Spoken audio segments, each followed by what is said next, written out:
Thank you for joining us. Thanks, Kristina. It's great to be here. I'll give you the same starter question I gave everybody, which is also probably the easiest. Introduce yourself and tell us why you're running. Of course. I'm Adam Deitch, and until November, I was a federal prosecutor at the U.S. Attorney's Office in Boston. I was doing mostly public corruption cases around Massachusetts, but ultimately had a series of cases taking place in Norfolk County. And it got to a point where I was looking at case after case, and I literally said out loud, what on earth is going on in Norfolk County? So I launched this campaign, and I'm running now full-time because I believe what this DA's office needs is wholesale, cultural, systemic change. The kind of change that can only come from a change in leadership, ideally an outside perspective, somebody who has experience prosecuting police misconduct cases and public corruption cases. Why would you leave a federal job to try and be a county district attorney? Yeah, so I think, for the longest time, being a federal prosecutor was my dream job. And when I got a job in the Boston U.S. Attorney's Office, one of the most elite prosecutors' offices in the entire country, I was beyond excited. Coming back to New England, where I grew up, and I loved every minute of that job. But literally, I started working on cases in Norfolk County and saw things happening that made me realize this district attorney's office is broken, and I am uniquely situated to solve those problems. Okay, I've asked everybody this as well, and since you're talking about how you feel like an outsider needs to come in, what would your plan be if you were elected to this position as far as staffing goes? There are people who've worked there for decades. Would you be cleaning house? Would you be making people reapply to their jobs? What would your plan be? It's a great question, and I think first of all, the next DA is going to have to demonstrate a level of firm, thoughtful, decisive leadership. I think, number one, there are a lot of things this DA's office does well, and there are people who are career public servants who go into work every day, they work hard, they do the right thing. I want to embrace and strengthen the things the DA's office does right. But I think what's happened over the past few years is that it's not just me, and I'm sure it's not just you, a lot of people have seen how broken aspects of what this DA's office does has become.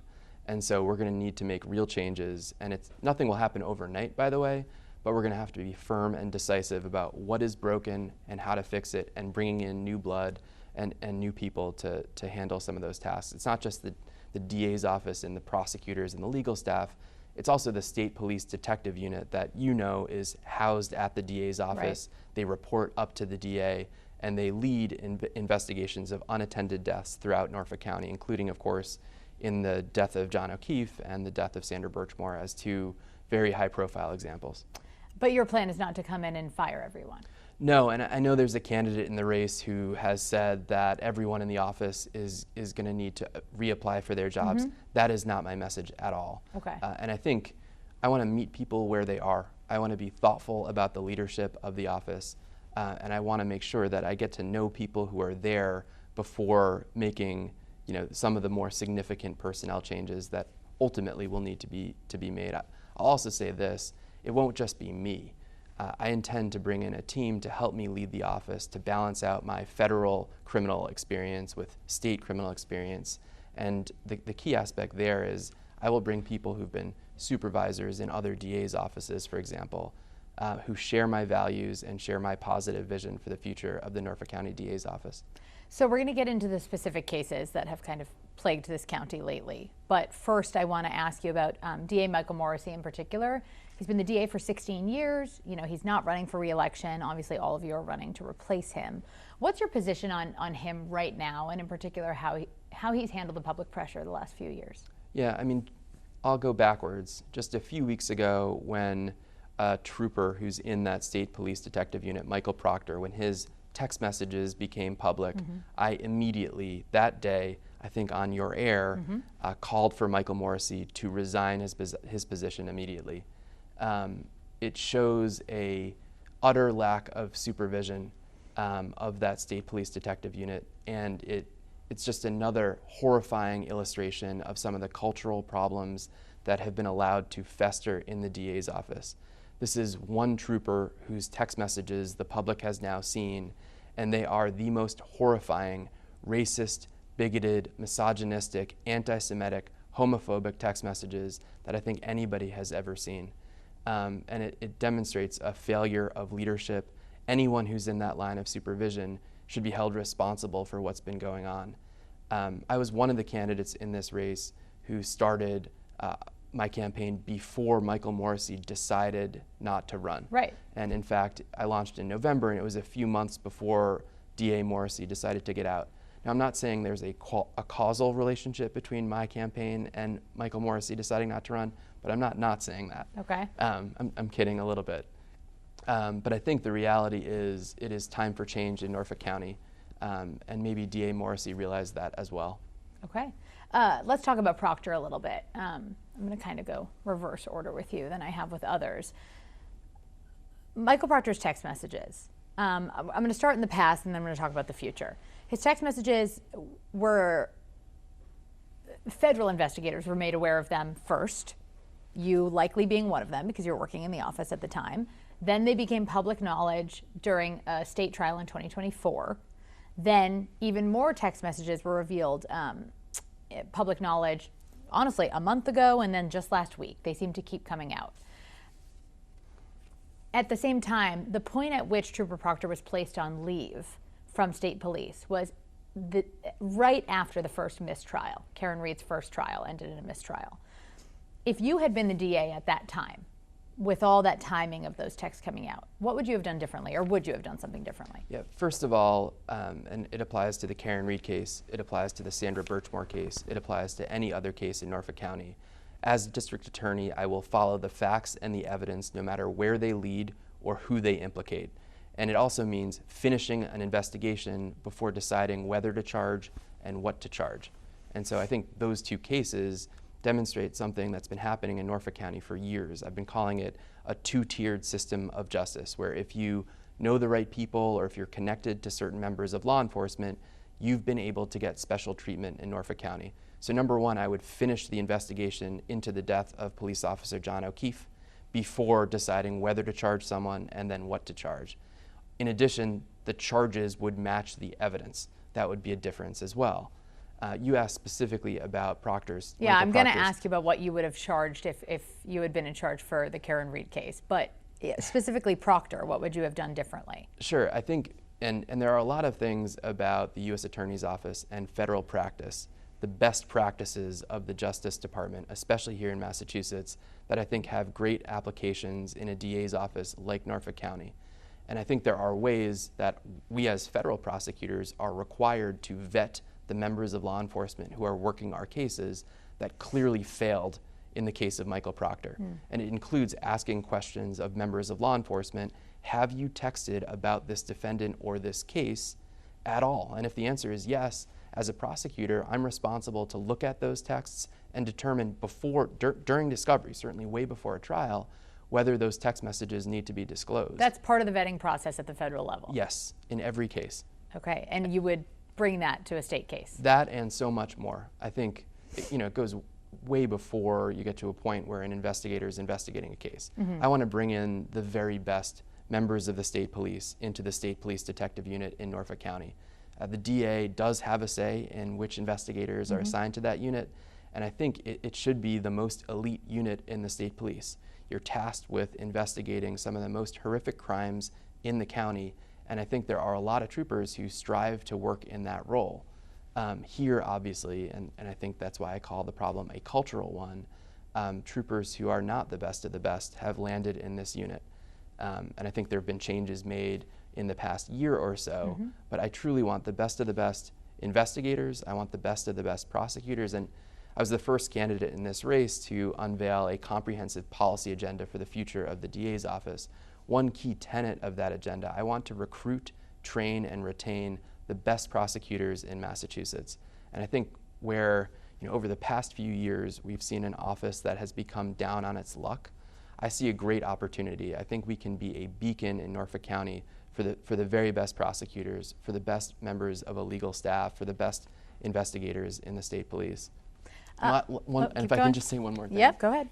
A lot of talk, especially over the last few weeks, given these texts, Yeah. have called into question the state police. And over the past few years, the public has seen this drumbeat of cases involving the state police, not just in Norfolk County. I know that because I've investigated and prosecuted members of the state police for overtime fraud and for bribery. But I think despite all of that, the reality is I've worked with tremendous members of law enforcement, including in the state police, and it is a minority of troopers who are giving the entire state police a bad name. I want some of the best of the balance of those troopers to come work for us in Norfolk County. So the message is not that the whole state police department is corrupt. It is not that. I can see why people think that, because it feels like, you know, there's a new case or a new incident or a new revelation every other week. But I think a lot of these date back historically. I'm optimistic about the future of the state police, and I want to play a role in helping improve not just the state police detective unit in Norfolk County, but hopefully providing insight and some of the benefits of my experience as a federal prosecutor, because I do think we can strive for something better. Okay, the future of Proctor. These cases that he's touched in Norfolk County, I mean, some of them are still ongoing. Others, there are convictions that some lawyers are going to, seek to overturn because of his involvement in them. What is your plan for the future of those cases as they unravel? Yeah, this is one of the many reasons why I think I'm completely uniquely situated in this race to be the next district attorney. I'm the only candidate who's ever been a federal prosecutor. I'm the only candidate who specializes in public corruption cases. I'm the only candidate who's made his career as a prosecutor investigating police misconduct, including at the state police. And I think these text messages call into question a lot more than just the Karen Reed case and the Miles King case and the other cases in which filings have been made where these text messages have been disclosed. For anybody who's read the texts, you have to admit that there's no way Michael Proctor was treating fairly any person he was investigating who's in any of the groups he texted about. If you are a black defendant in Norfolk County and your investigation was led by Michael Proctor, that case needs to be reevaluated by the next district attorney or sooner. And one of the reasons why I called for Michael Morrissey to resign is because January is not soon enough. We need fresh eyes on these cases ASAP. And the unfortunate reality here is Trooper Proctor was tasked with some of the most important investigations over the past few years in Norfolk County. And some of those convictions, unfortunately, are going to be called into question because of how racist, how bigoted, how misogynistic he is. And what about for Michael Proctor himself? He's been fired, he's been publicly shamed and continues to be so as more text messages are revealed. Do you think that more accountability or more punishment is warranted for him? So we want the same accountability that we treat our defendants with applied to members of law enforcement and people who work in the office. I talk about accountability a lot on the campaign trail, and in fact my comprehensive policy agenda it's called the accountability agenda or Adams accountability agenda. But it's accountability in three parts. Number one, it is holding criminals accountable. The number one job of a DA's office is, of course, public safety.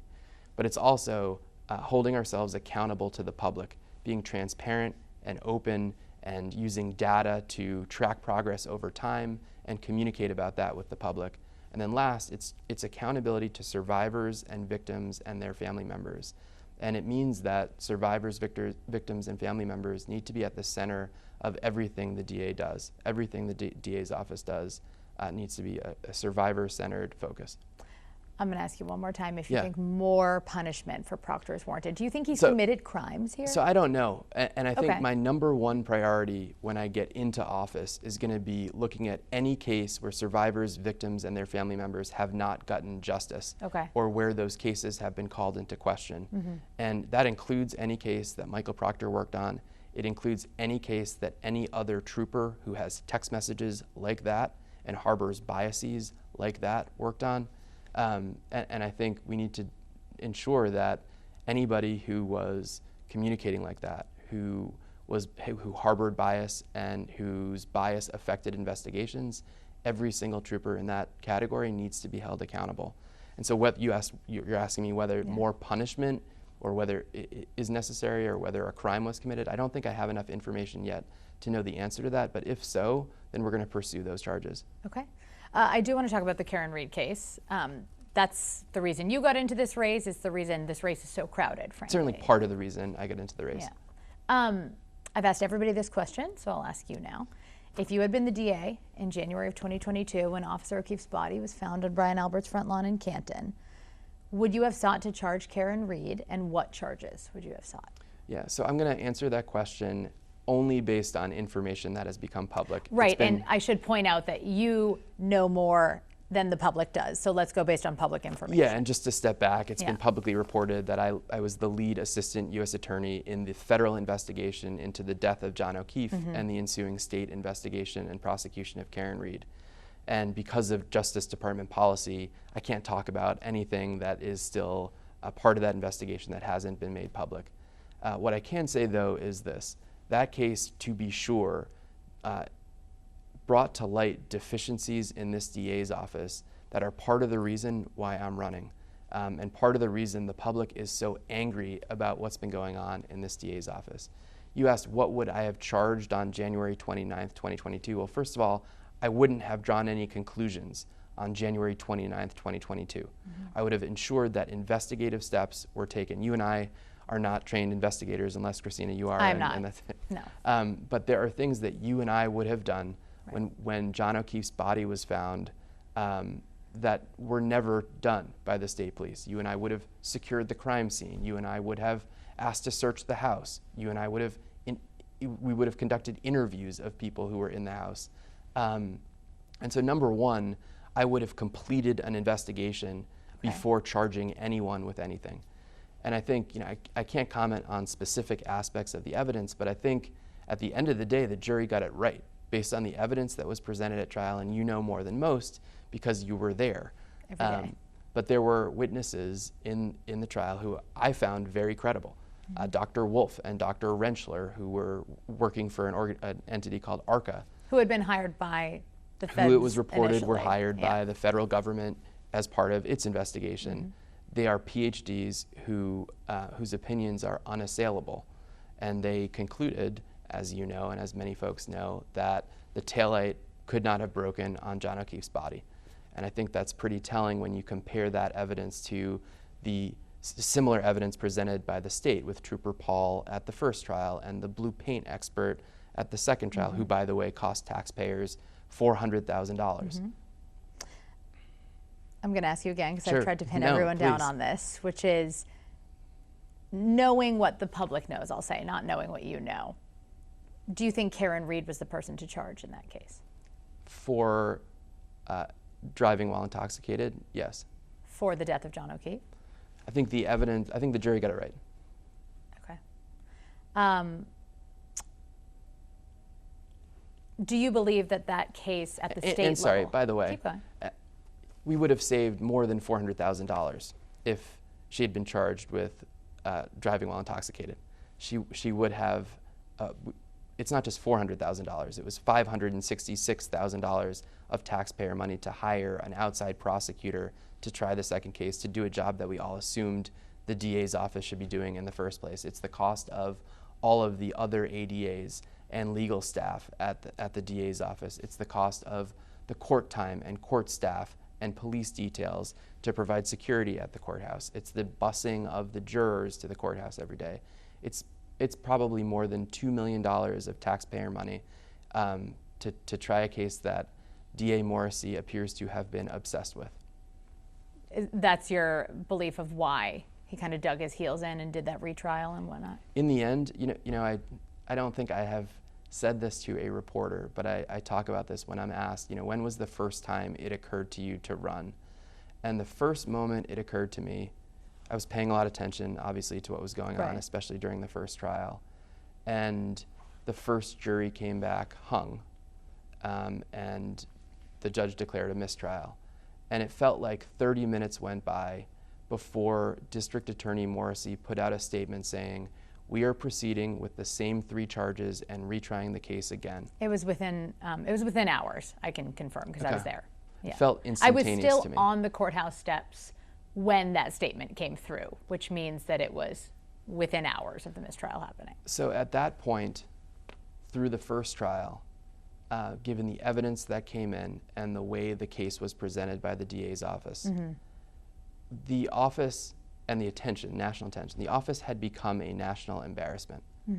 And so for that statement to come out moments after effectively the jury comes back hung, made me realize they don't even know there's a problem here.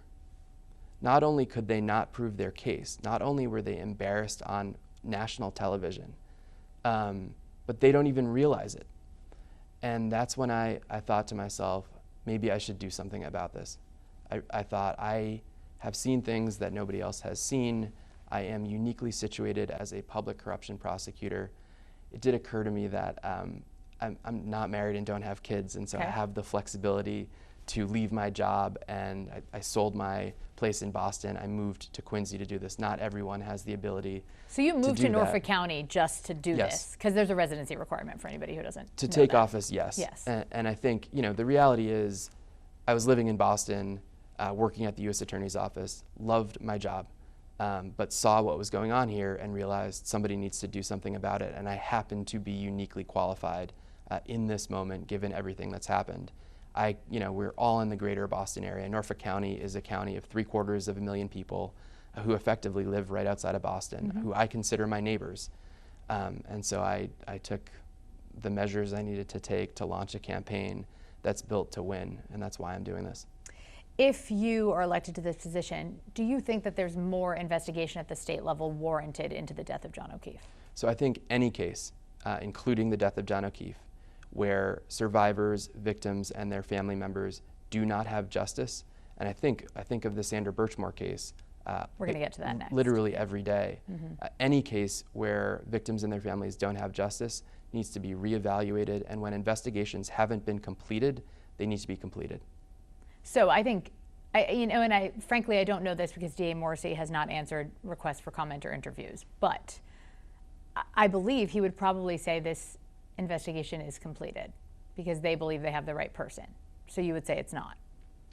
I think there are investigative steps that were never taken by the DA's office or the state police. And I think, in addition, the DA's office jumped to a conclusion, and they've been beating that drum ever since. And I think a lot about the O'Keefe family, who's been told the DA's party line ever since their loved one's body was found. What do you mean by that? I think that this case involved a rush to judgment. It involved shortcuts. It involved drawing conclusions about what happened before even collecting all the evidence. And I think the district attorney's office, in particular DA Morrissey, has wedded himself to that conclusion at the cost of his credibility, at the cost of the credibility of his office. And that's what he's been telling the O'Keefe family ever since. And I think there needs to be, in every case, an honest dialogue with survivors, victims, and their families about the evidence, about what happened, and setting realistic expectations for what justice can look like. Have you ever spoken with the O'Keefe family? So I've exchanged emails with Paul O'Keefe, who's John O'Keefe's brother. Yeah. And we haven't met in person, but we've exchanged emails. Do you anticipate you would meet with him? I told him I would, absolutely. And I hope that certainly as DA, I think one thing that we can do differently is shine a light on the actual evidence in the case. And my hope is to have an ongoing dialogue, not just with the O'Keefe family, but with families of victims in other cases. I think I've become a repository for people who haven't gotten justice in Norfolk County. And I guess we'll get to the Sandra Birchmore case, but I'll preview. A few months ago, members of Sandra Birchmore's family endorsed me in this race, which is the most humbling thing that's happened in this race. It's the biggest honor of this race for me. And they're an example of a family that has been wronged by the DA's office. And it's sort of on another planet compared to the Karen Reed case, because you have another investigation that was never completed by the state police detective unit, by the supervisors who were working with them at the DA's office. And the themes are remarkably similar. You've got a rush to judgment, you've got shortcuts taken, you've got a conclusion drawn before the evidence is collected. And in both cases, the U.S. Attorney's Office felt compelled to step in, and in that case, actually charge someone with Sandra Birchmore's murder. Right. Because the U.S. Attorney's Office and the FBI actually looked at the evidence in the case and completed an investigation and realized it's a murder, not a suicide. We'll do Sandra Birchmore. We'll talk about her case now, and then I'll get back to a couple other questions I have on Karen Reed. But in the Sandra Birchmore case, kind of the narrative that I've been informed of is that the medical examiner at the state level deemed it a suicide, and investigators in the DA's office, that's kind of where the investigation stopped. It's a suicide, therefore there's no one to charge. What would you have done differently if you had been in charge? Yeah, so first of all, I would have completed the investigation. You're saying it shouldn't have stopped there? Absolutely not. And in fact, I'll get into a little bit more detail here, but I think, number one, the investigative steps that the FBI and U.S. Attorney's Office took all could and should have been taken at the state level. And I think the people who are paying attention know this, but a lot of people don't realize about the back and forth that happens between investigators and medical examiners before a medical examiner makes a determination, because it's up to the investigators to communicate the circumstances, to communicate about some of the evidence. Give context, right? To give context for what happened. And I think,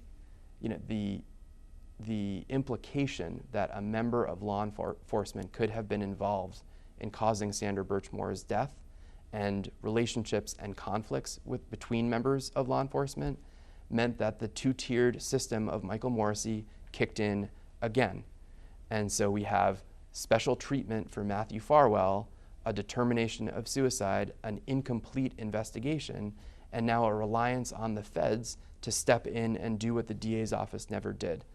And I'll go a step further. We have the public has seen credible accusations of what happened to Sandra before she was murdered. And it doesn't just stop with Matthew Farwell. And you know better than most, and because of the strength and fortitude of Sandra's family, who've been beating the drum on this for years, and the reporting of people like you and Laura Cromaldi at the Globe, the story has gotten the light of day, thank goodness. But she became a member of a police explorers program when she was in her teens, certainly years before she was 18, and there are these allegations that she was groomed and abused for years before she was ultimately murdered. Those are state crimes too. And so as DA, and certainly in consultation with the members of Sandra Birchmore's family, the family members of a victim of a murder, or it's an alleged murder, so I want to be careful with that, but certainly that's what the evidence shows. If there were other crimes committed, they need to be investigated, they need to be prosecuted, and we shouldn't be waiting for the U.S. Attorney's Office to step in every time a serious crime is committed in Norfolk County. Do you mean by the other officers involved with Sandra Birchmore? If they did what they're alleged to have done, those are state crimes that need to be investigated and prosecuted to the fullest extent of the law. And then what about any state crimes, including murder, that Matthew Farwell might have committed? Is it worth moving forward on state charges at this point, now that the feds have taken this case? Yeah, it's a great question. It's a question I get asked a lot. And I sometimes get bogged down in the nerdy details of the law here, but the federal case against Matthew Farwell is much more complicated than the state murder case would be. Right, because isn't it like murder of a witness? It's a version of an obstruction of justice statute federally, where you don't have to prove just that he killed her and that he intended to. You have to prove that the reason was to conceal evidence or testimony relating to a different crime. Whereas the murder case in the state is, did he kill her? Did he intend to? And it's a much more straightforward case. I don't know that I would trust this DA's office to complete that investigation and prosecute that case under its current leadership. But in the end, that's a case that could and should be brought as well. Obviously, if he's convicted of murder federally, we don't want to duplicate resources. Right. But there are other aspects of that investigation that need to be completed. I'll go a step farther, because the Karen Reed case got all kinds of attention, and the Sandra Birchmore case, because of her family and the reporting, got all kinds of attention. But those two cases raise what I think is actually the most terrifying question, which is because most defendants, most victims, don't get the kind of attention that these two cases got. It raises the question, what else has been going on in Norfolk County that we don't even know about?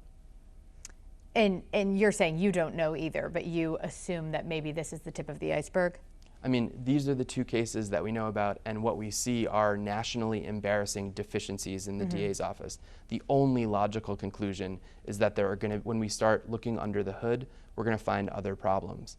And I got a call 2 weeks ago, or had a call with a woman who lives in Norfolk County, whose young daughter was found dead about 1.5 years ago, and she still doesn't have answers for that case.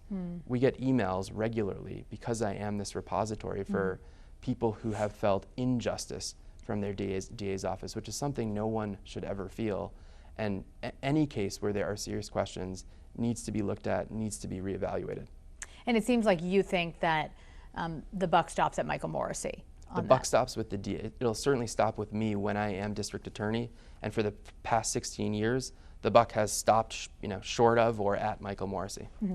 I want to move on to one other future case before I circle back, which is Aiden Carney, aka Turtleboy, is facing a number of witness intimidation charges in Norfolk County. There's a special prosecutor who's trying his case, and it's scheduled to go to trial right around the same time that a new DA would be taking over.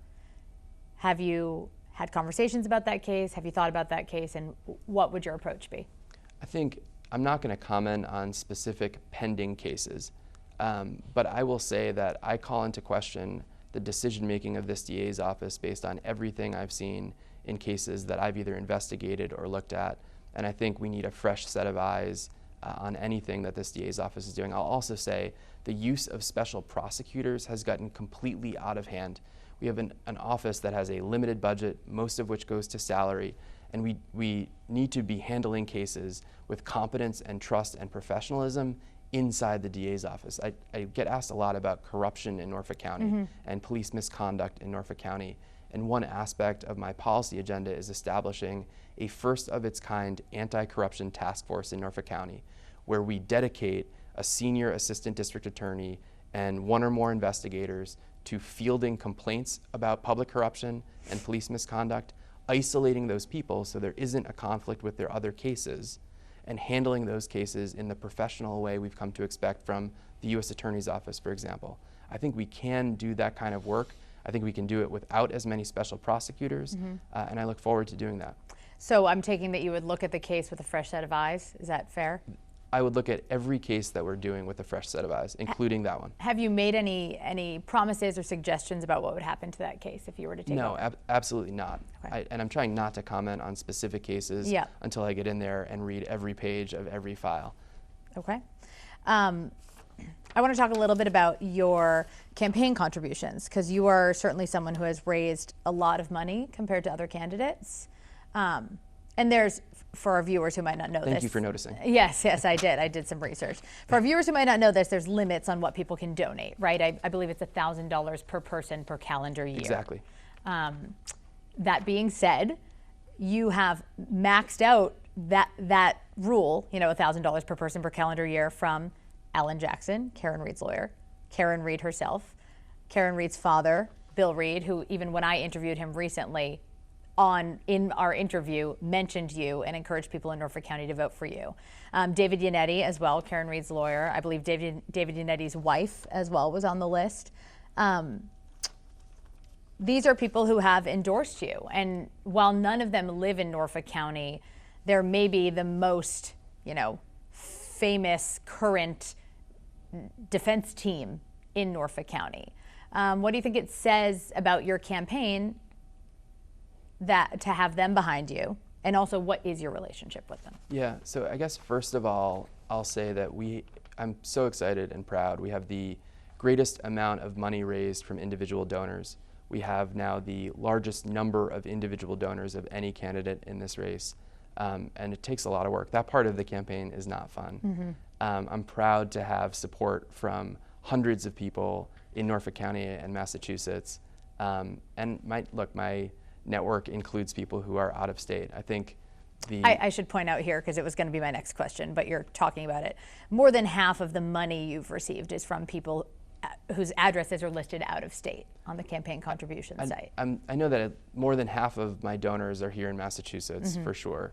The people, yes. And we're in fact on pace to be first or second in the race by September 1st in terms of total dollars raised and total individual donors in Massachusetts.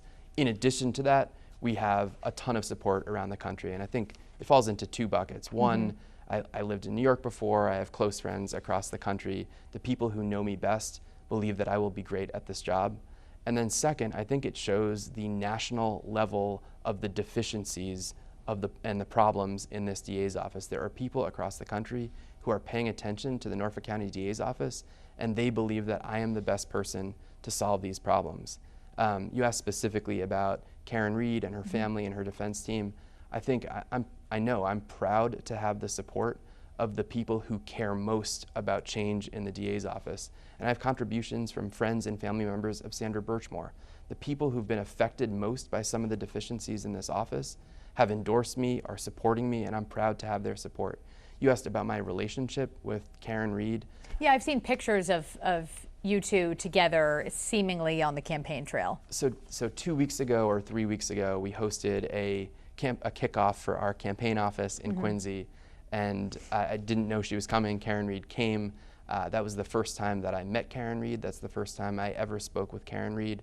But I am so proud to have her support and her dad's support and her family's support and David's support, because I think they've had a front row seat like you to some of the things that have been going on in this DA's office. And I'm thrilled that they are excited enough about my candidacy to get behind it with their support. Do you think that the campaign contributions that you have, including those out of state, will transition into votes? What do you think it says about the fact that you have either out of state or out of county contributions in terms of what it'll mean for you getting elected? Yeah, so first of all, I'm most proud of the contributions and the tens of thousands of dollars we are raising on a quarterly basis from people in Massachusetts and from people in Norfolk County. The amount of support we have in the county and the momentum that we're building is really gratifying, and it makes me excited about what's going to happen on September 1st. But second, I think what it says is that we're building a campaign that's going to win.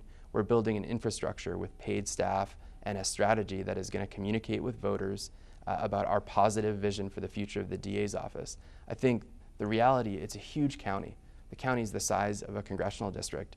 And so in order to communicate with the voters who are going to decide this election, you need money, you need resources, you need infrastructure. And it's not I said this before, it's not the fun part of the campaign, but the reality is we're taking this very seriously. I did not leave my job, sell my place in Boston, move to Quincy to run and lose. I'm in it to win it and to be the next DA, to bring competence and trust and fairness back to this DA's office. And part of that is building a campaign that has the infrastructure to win.